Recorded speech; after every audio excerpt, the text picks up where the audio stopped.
Oregon isn't just home to beautiful pine forests and varying landscapes. No. Oregon seems to be a hotbed of strange, supernatural entities and experiences and sightings of all kinds. As you're going to find out in today's episode, I'm bringing you 5 strange, bizarre, and terrifying stories of eyewitnesses encountering things they can't explain in the vast Oregon wilderness. Here we go. I recently had an unnerving encounter while hiking alone in the Mount Hood National Forest that I'm still trying to make sense of. I've been an avid hiker and outdoorsman for years, but I've never experienced anything like this before. It was early evening, and I was setting up camp in a heavily wooded area near the Salmon River when I first noticed the strange lights flickering between the trees. At first, I dismissed it as a trick of the fading sunlight, but the lights persisted even as the forest grew darker. They had an otherworldly quality, shimmering and pulsing with an iridescent blue-green color. As I watched transfixed, a figure suddenly emerged from the trees, the source of the peculiar luminescence. It appeared to be humanoid in shape, but it was unlike any person I had ever seen. It stood around 7 feet tall and had a slender, elongated build. Its skin, if you could call it skin, had a translucent, pearlescent quality and seemed to emit that eerie, bluish-green glow from within. The figure moved with an uncanny grace, almost appearing to float over the forest floor. As it drew closer, I could make out more details: long, delicate limbs, an ovoid head with large, almond-shaped eyes that reflected the shimmering light, and a slit-like mouth. It was beautiful in a strange, terrifying way. When the figure was about 20 feet away from me, it stopped and cocked its head to the side as if regarding me curiously. I felt a sudden wave of dizziness and a high-pitched ringing in my ears. My surroundings took on a surreal, dreamlike quality. It felt like the figure was somehow transmitting sensations directly into my mind. I'm not sure how long I stood there, locked in that uncanny staring contest. Time seemed to stretch and distort. Eventually, the figure simply turned and glided back into the dark labyrinth of the forest, the shimmering lights slowly fading behind it. As it departed, I felt a snap, like an abrupt return to normal consciousness. With shaking hands, I quickly packed up my camp and hiked back out to the trailhead, not wanting to risk another encounter in the depths of the night. Since then, I haven't been able to shake the sense that I brushed up against something truly extraordinary, something that doesn't belong in our conventional understanding of the world. I'm sharing this story in hopes that others may have insights into what I witnessed, or perhaps have experienced something similar themselves in the Mount Hood wilderness. I've heard the legends about strange creatures and UFO activity in this area, but I always took them with a grain of salt, until now. If anyone has information they think might shed light on this, please reach out. I'm still grappling with the implications of what I saw. I've always had a sense that there are dimensions to reality beyond what we can easily perceive, but I've never been much for organized religion or New Age spirituality. I guess you could say I'm open-minded, but skeptical. This experience, though, has really shaken up my worldview. It felt like a veil was briefly parted, giving me a glimpse into a deeper, more magical layer of existence. The feeling of some kind of telepathic connection with the being. The distortions in my perception of time. It was like slipping into an altered state of consciousness. It reminded me of some of the things I've read about shamanic traditions and their belief in spirit realms inhabited by various supernatural entities. I'm starting to wonder if those old myths and legends might be pointing to experiences like mine, encounters with beings that exist outside our ordinary reality. At the same time, I can't discount the possibility of a more scientific explanation, like some kind of interdimensional being or extraterrestrial intelligence with advanced technology that allows them to manipulate space-time and consciousness. I'm really grappling with the implications either way. I suppose I've always wanted to believe that consciousness and reality are more mysterious and multidimensional than we typically assume. This incident felt like an initiation of sorts, a calling to dive deeper into those metaphysical questions and to stay open to extraordinary possibilities. I don't know if I'll ever have a definitive answer for what I saw that night, but I do know it's opened up new horizons for me in terms of how I think about the nature of reality and our place in the cosmos. It's also instilled in me a profound sense of awe and humility. Whatever that being was, it felt like it was operating on a level far beyond my comprehension. I think in the end, an experience like this is an invitation to keep questioning, keep exploring, and keep marveling at the incredible strangeness and complexity of the universe we find ourselves in. It's a reminder that there's so much more to this existence than meets the eye. I'm still processing it all, but I know I'll never look at the world quite the same way again. The more I reflect on this encounter, the more I find myself wondering about the true nature of that luminous being. Part of me can't help but speculate about what kind of supernatural entity it might have been. There are so many stories and traditions from around the world that speak of otherworldly beings interacting with humans, fairies, elves, and elementals in European folklore.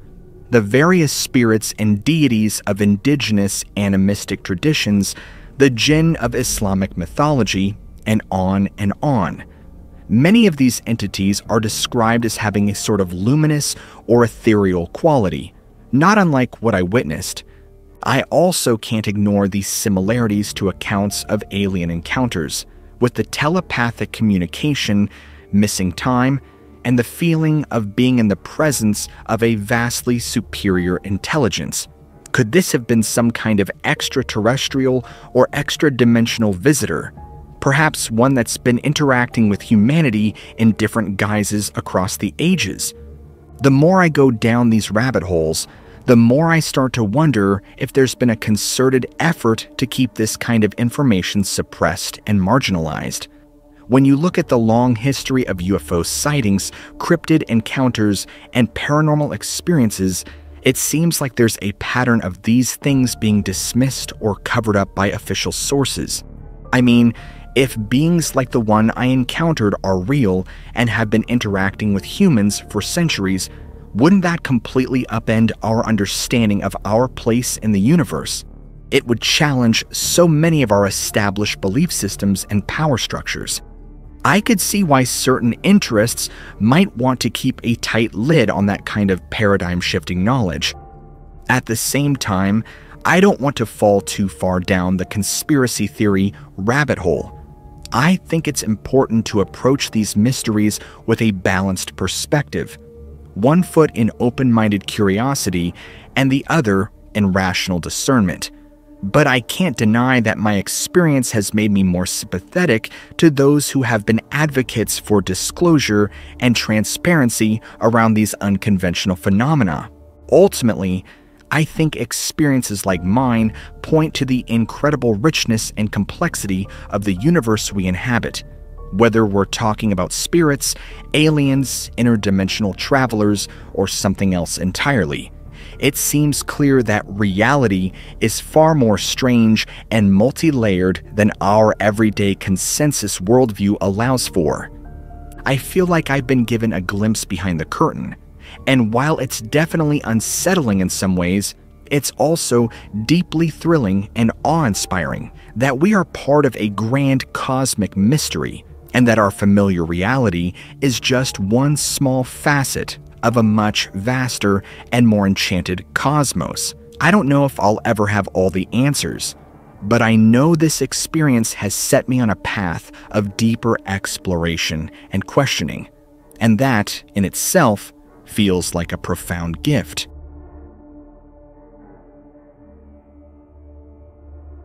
In May of 1985, I had an experience that has haunted me for the past 39 years. It was a clear, crisp morning in the Willamette National Forest, and I had decided to go for a solo hike on the Fall Creek Trail just east of Eugene, Oregon. I was 25 at the time, fit and familiar with the area, having grown up exploring these woods. About 2 hours into my hike, I veered off the main trail, following a narrow deer path that led to a small, secluded clearing. As I emerged from the tree line, I was struck by an eerie silence that seemed to blanket the forest. In the center of the clearing stood a large, ancient-looking tree, its gnarled branches twisting up towards the sky. As I approached it, I noticed something peculiar. Hanging from the branches were various small animal bones, feathers, and what appeared to be tattered strips of fur. It looked like some kind of primitive altar or offering site. Suddenly, the silence was shattered by a low, guttural growl that seemed to emanate from the shadows at the edge of the clearing. I spun around, my heart pounding, trying to locate the source of the sound. That's when I saw it. A large, wolf-like creature emerging from the underbrush, its form shimmering and distorting like heat rising off a summer road. As it stalked closer, I could see that it was much larger than any wolf I had ever encountered, its shoulders easily reaching my chest. Its fur was a mottled gray and brown, but there was something off about its appearance, as if its body was constantly shifting and changing in subtle ways. But it was the eyes that truly terrified me. They were a bright, piercing yellow, filled with a malevolent intelligence that seemed almost human. As the creature locked its gaze with mine, I felt a surge of primal fear wash over me, as if I was staring into the face of something ancient and utterly alien. I started to back away slowly, never taking my eyes off the creature. It matched my steps, moving with an unnatural fluidity and grace. I could have sworn I saw its form flicker and change in my peripheral vision, taking on a more humanoid shape for a split second before snapping back into its wolf-like appearance. Suddenly, the creature let out a bone-chilling howl that seemed to reverberate through the very ground beneath my feet. I turned and ran, crashing through the underbrush in a blind panic.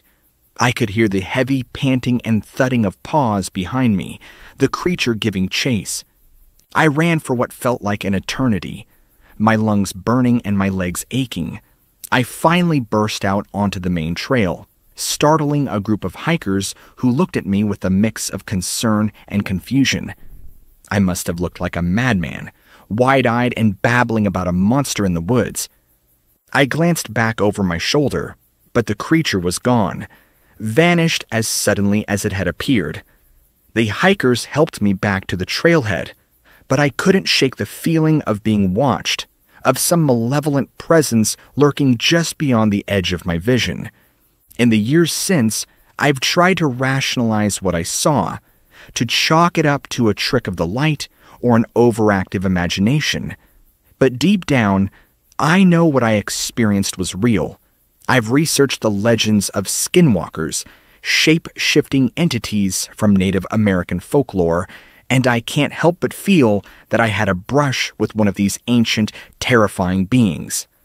I've never gone back to that part of the forest, and even now, decades later, I still sometimes wake up in a cold sweat, those piercing yellow eyes haunting my dreams. I know many will dismiss my account as a tall tale or delusion, but for those who have had similar experiences, who have looked into the face of the unknown and felt the icy grip of true terror, I hope my story serves as a reminder that we are not alone in this strange and mysterious universe. I was at a local watering hole in Eugene, and I got to talking with an old-timer named Jim. He told me a story about his brother-in-law, a logger who had a run-in with something strange back in the 70s. According to Jim, his brother-in-law was out in the woods near the Umpqua National Forest when he came across a small cabin that looked like it had been abandoned for years. As he approached it, he heard a guttural growling sound coming from inside, and then the door burst open, and this huge, wolf-like creature came charging out at him. He said it looked like a wolf, but it was walking on two legs like a man.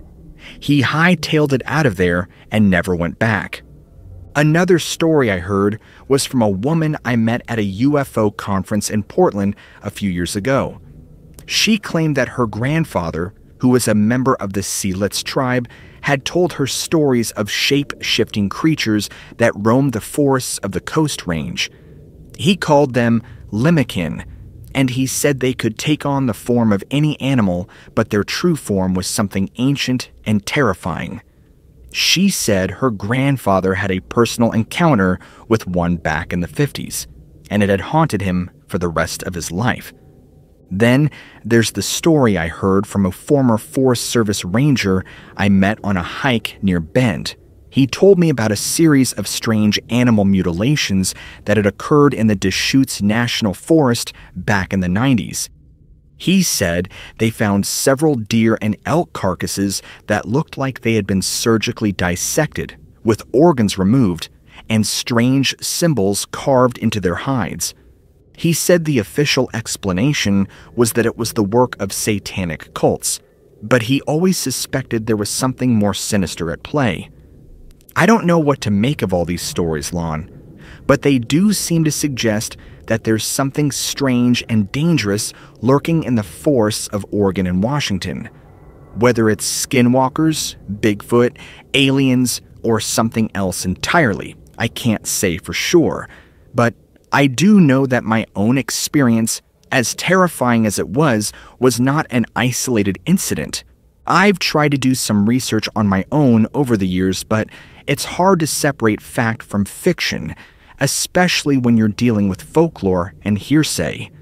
I've looked into the histories of various Native American tribes in the area, trying to find references to skinwalkers or other shape-shifting entities. I found a few tantalizing hints, but nothing concrete. I even tried to go back to the site of my encounter a few years ago to see if I could find any evidence or clues. But as soon as I got close to the area, I was overcome with a sense of dread and foreboding that I just couldn't shake. I turned around and left, and I haven't been back since. I don't know if I'll ever get to the bottom of what happened to me that day in the forest, but I do take some comfort in knowing that I'm not alone in my experiences. If there's one thing I've learned from all of this, it's that the world is a stranger and more mysterious place than most of us ever realize. I just remembered another story that I think might be relevant to the discussion. This one hits a little closer to home for me, as it took place not too far from where I grew up in Southern Oregon.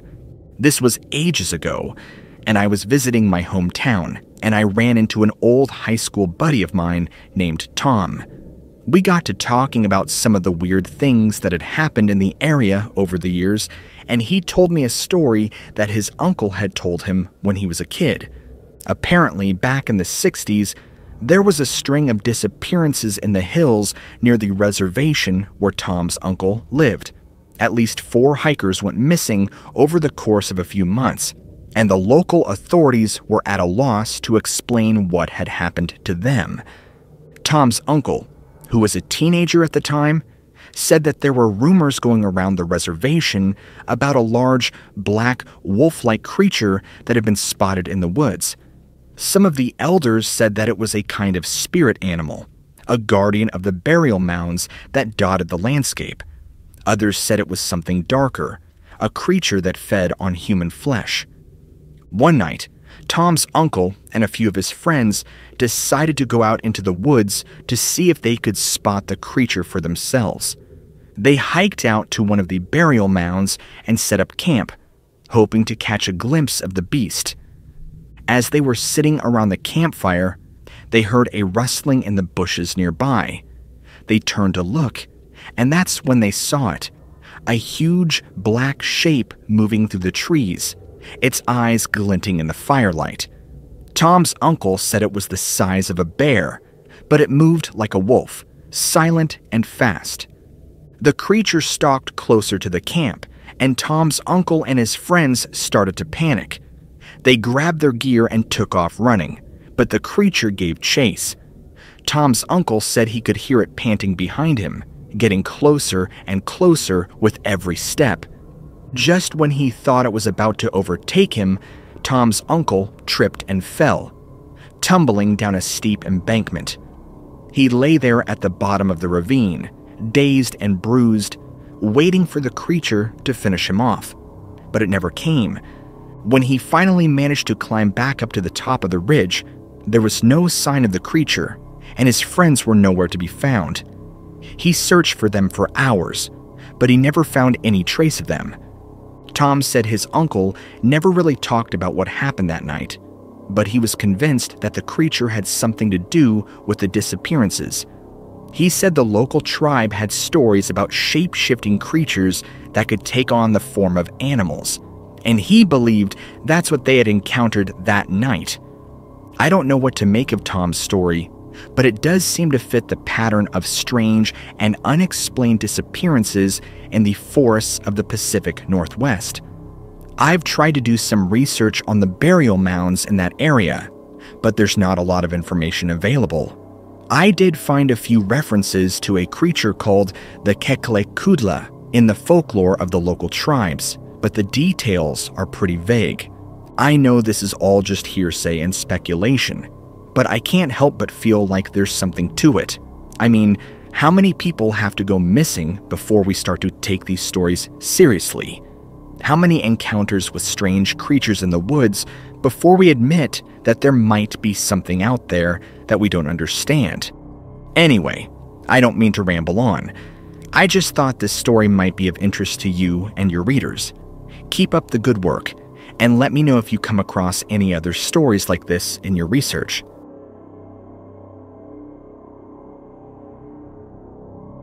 I'm writing to you because I don't know where else to turn. I've had an experience that has shaken me to my core, and I need to share it with someone who might understand. It happened last night, just outside of Seaside, Oregon. I was driving home along Highway 101 late in the evening, enjoying the peaceful quiet of the coastal road. As I rounded a bend, I suddenly noticed a strange, glowing figure in the sky, maybe 100 feet above the ground and just off the side of the highway. At first, I thought it must be a trick of the light, or maybe some kind of unusual aircraft. But as I slowed my car and looked closer, I realized that what I was seeing was utterly unexplainable. It was a humanoid figure, but it was entirely made of this brilliant, pulsing white light. It was like looking at a three-dimensional outline of a person, filled in with the most intense, radiant energy I have ever seen. The figure was hovering there, motionless, its arms slightly outspread and its head tilted back, as if it was basking in the moonlight. I pulled over to the side of the road, hardly believing my eyes. I got out of my car, watching in awe as this glowing being hung there in the sky. It was eerily silent, no sound of engines or propellers, just the distant crash of the waves on the shore. As I stared, I suddenly got this overwhelming feeling that the figure was aware of me, that it was somehow staring back at me even though I couldn't make out any facial features in the blinding light. A wave of emotions washed over me. Fear, wonder, confusion, and a strange sense of calm all at once. And then, just as suddenly as it had appeared, the figure began to move. It turned in the air, its form shifting and flowing like liquid light. And then it shot upwards at an incredible speed, vanishing into the night sky in a matter of seconds. I stood there for a long time, trying to process what I had just witnessed. My rational mind struggled to find an explanation, a drone, a hologram, some kind of bioluminescent phenomenon. But in my heart, I knew that what I had seen was something beyond the realm of conventional explanations. Since then, I haven't been able to shake the feeling that I had an encounter with something truly extraordinary, something that hints at the vast mysteries of the universe that we have yet to unravel. I've tried to research similar accounts, but I haven't found anything that quite matches what I experienced. I know you've investigated many strange and unexplained phenomena over the years. Have you ever come across anything like this? A luminous humanoid being hovering in the sky? I can't help but wonder what it was, where it came from, and what its presence here means. I feel like this experience has opened a door in my mind that I can't close. A realization that the world is filled with wonders and mysteries that defy our understanding. It's both terrifying and thrilling, and I know that I'll never be able to look at the night sky the same way again. I'm sharing my story with you in hopes that it might shed some light on this incredible phenomenon, or at least let others who have had similar experiences know that they're not alone. I believe that by coming together and sharing our encounters with the unknown, we can expand our understanding of the incredible complexity and mystery of the universe we inhabit. You see, this isn't the first time I've had a brush with the unexplained. Looking back, I feel like I've always been a kind of magnet for strange and paranormal occurrences, even since childhood. Growing up, I often had vivid dreams of flying through the stars, of communicating with ethereal beings made of light.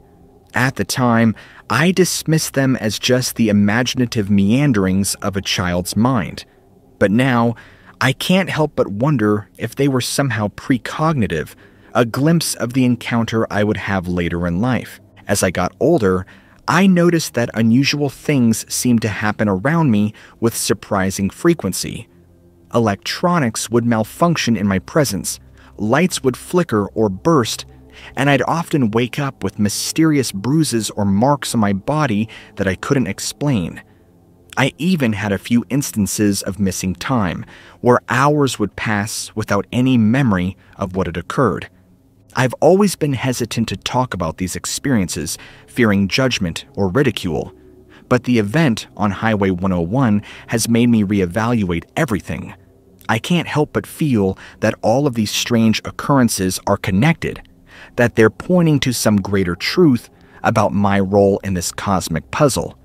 Is it possible that I'm some kind of beacon or conduit for supernatural energies? Could my frequency, my very being, be attuned in a way that attracts the attention of otherworldly entities or forces? The glowing humanoid figure I witnessed felt almost familiar, like a manifestation of something that has always been a part of me on some deep, unconscious level. I know how this might sound to an outside observer, like the ramblings of someone who's lost touch with reality. I am of sound mind and body. If anything, I feel like I'm finally waking up to a deeper reality that I've always sensed but never fully understood. I'm reaching out to you because I know you've investigated many cases where individuals seem to be focal points for paranormal activity. Do you think there could be something to this idea of certain people being chosen or marked in some way? Their energetic signature acting as a beacon that draws the attention of the unknown.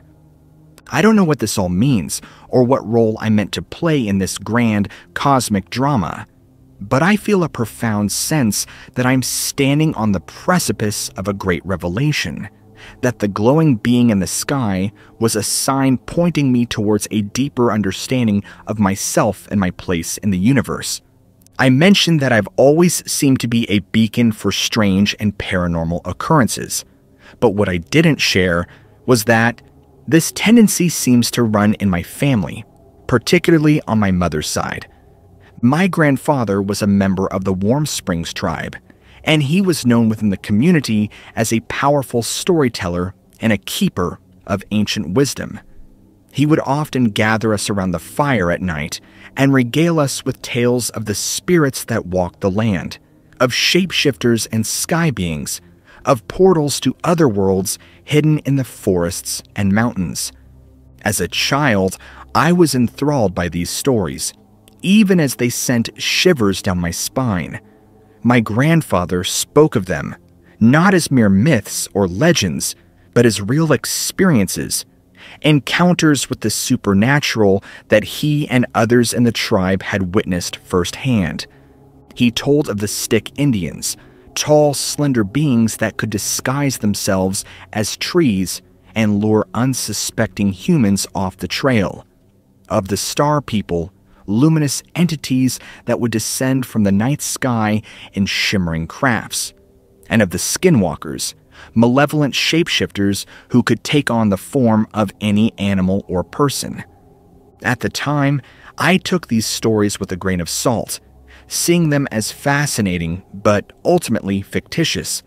But now, in light of my own encounter with the glowing humanoid, I can't help but wonder if my grandfather was preparing me, in his own way, for the strange and inexplicable realities that I would one day face. I remember one story in particular, where my grandfather described a personal encounter he had as a young man. He was out in the woods, hunting for deer, when he came across a tall, radiant being standing in a clearing. He said it was like looking at a living flame, a figure made of pure, pulsing energy. The being communicated with him telepathically, imparting a message of great importance that he was never able to fully articulate. That story always stuck with me, and now I can't help but see the parallels to my own experience. Could it be that my grandfather and I share some kind of genetic or spiritual predisposition to these encounters? Is there something in our lineage, in our very blood, that calls out to these otherworldly entities? I've started to delve into the spiritual practices and oral histories of my ancestors, looking for clues or insights that might help me make sense of all this. I feel like I'm piecing together a cosmic puzzle, one that spans generations and dimensions. Have you come across similar accounts in your research? Stories of family lines that seem to be magnets for the paranormal, where encounters with the unexplained are passed down through the generations. I can't help but feel that understanding this legacy is key to unlocking the mystery of my own experiences. I sense that I am standing on the threshold of a great awakening, and I am both terrified and exhilarated by what lies ahead.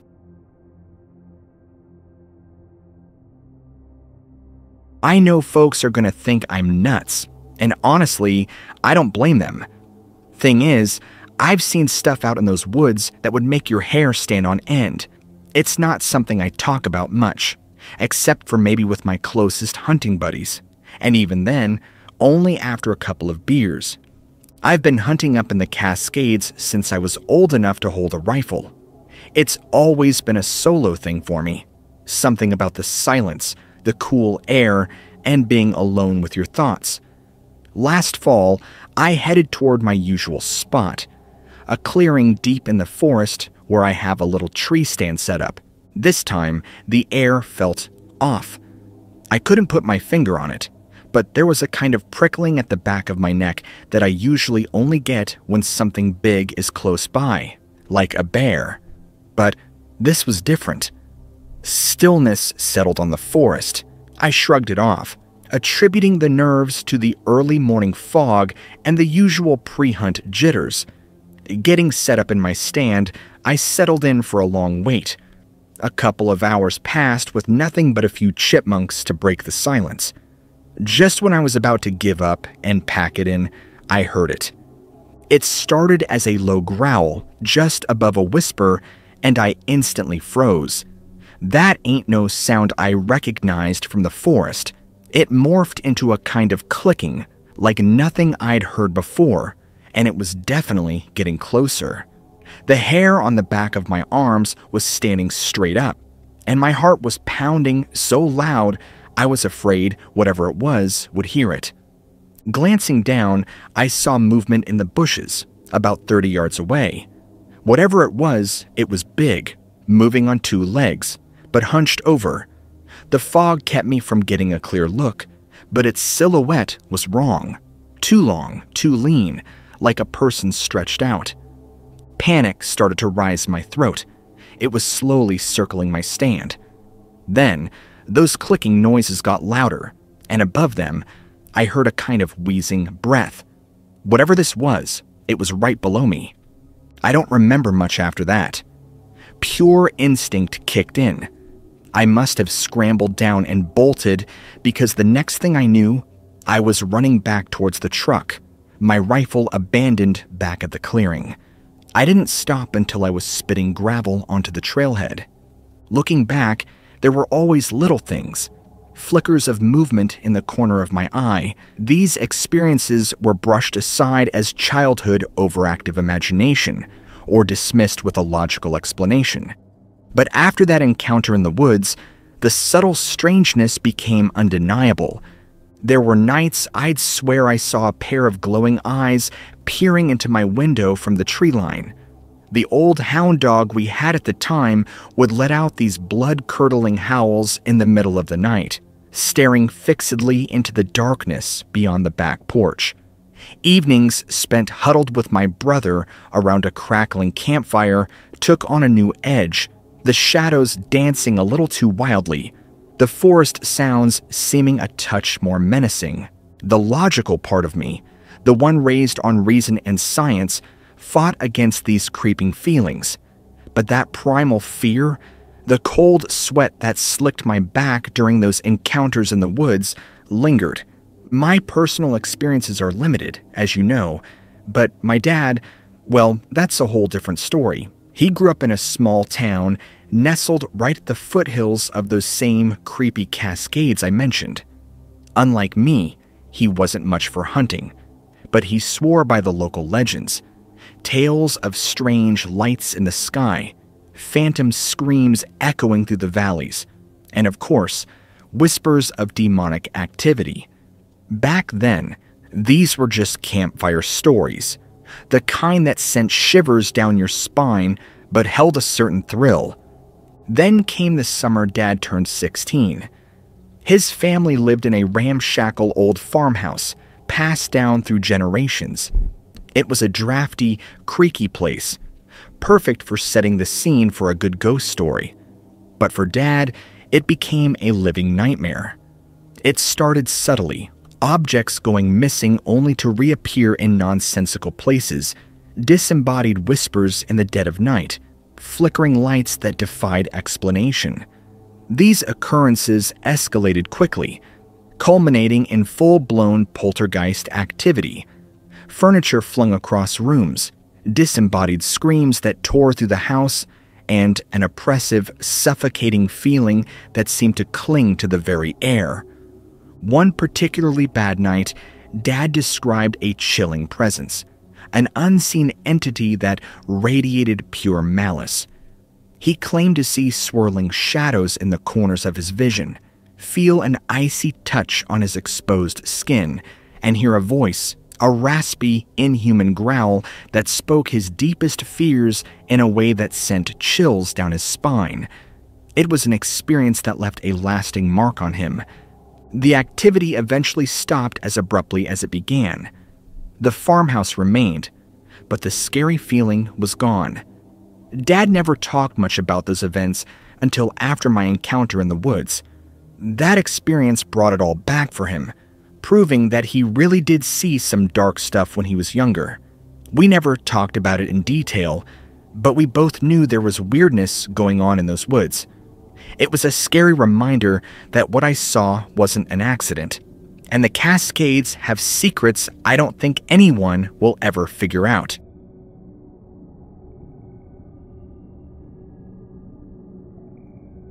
Me and my buddy Cadence are big fans of those abandoned places shows. You know, the ones where they explore old hospitals and decaying towns.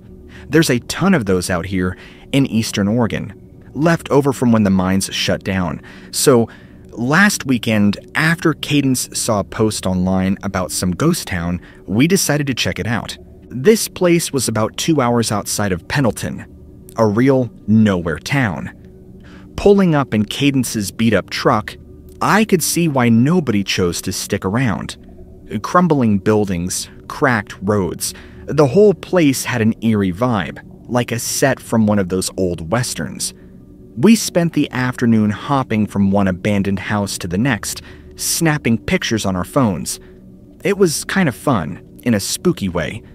Just as the sun was starting to dip, we decided to check out one last spot, what used to be the town's general store. The inside was pitch black, dust hanging in the air. We flicked on our phone flashlights, and that's when I saw the eyes. Two huge yellow orbs reflected back at us from the far corner of the store. They were low to the ground, definitely not a deer or any animal I knew of. Me and Cadence froze, barely breathing. The eyes blinked slowly, then vanished into the darkness. Cadence asked me what the hell that was, their voice shaking. I didn't know. Whatever it was, it felt wrong. We heard a noise like claws scuffling against the wooden floor and bolted. We didn't stop running until we were back at the truck, fumbling with the keys. Cadence said they saw something huge and dark flash across the road behind us as we sped away. We never told anyone about the eyes or the thing we heard in that store. Folks already think we're crazy for doing those explorations. But ever since that day, I get this uneasy feeling sometimes when I'm out in the desert, like we're not as alone as we think. We're planning on heading back out there soon, maybe try to see what made those glowing eyes. But I'm not sure if that's a good idea or the dumbest thing I'll ever do. Now, the experience with the glowing eyes in that abandoned store wasn't exactly the first time the weird and unexplained brushed shoulders with my family. In fact, it felt more like another chapter in a long, strange story. Growing up, my grandma, a firm believer in things unseen, swore she could sense spirits lingering in old houses. She'd tell stories about flickering lights, unexplained chills, and the feeling of being watched in empty rooms. At the time, I dismissed it as harmless eccentricity, a product of overactive imagination fueled by too many ghost stories by the fireplace. Then there was Dad. He wasn't as vocal as Grandma, but there was a quiet intensity in his gaze whenever the topic of the supernatural arose, a recurring dream he'd had since childhood. A shadowy figure standing at the foot of his bed. A figure that radiated a cold dread that lingered long after waking. These stories, while unsettling, never quite convinced me. I was a child of logic, a firm believer in the scientific explanation for everything. As I got older, it got harder to ignore the weird stuff. There were noises in the attic of our old house I couldn't explain. And sometimes it felt like something was watching me at night. Before, I would have brushed it off, but after what Cadence and I saw, it started to really freak me out. It felt like there was more going on than we could see and understand. I'm not saying I believe in ghosts now, or anything, but my family has always talked about that kind of thing. Now, I'm not so sure it's all made up. Part of me still wants a normal explanation, but another part of me is really curious. It's like there's this whole other world we can't quite see, and I want to know more. That thing we saw in the store was scary, but it also changed how I thought about things. Alright, so now that you guys made it to the very end of the episode, I would love to know your thoughts and opinions, and more importantly, I want you to all take a second and comment down below and simply write "Lost in Oregon," so that way I know who made it to the end of the episode and who didn't. And if you guys enjoy more stories like this, where I go over strange eyewitness accounts of the strange and supernatural, not just in specific states, but in the wilderness and forest and all around the country and world, go ahead, hit that like and subscribe button for what I'm trying to do is daily content, and I'll see you guys all in the very next episode.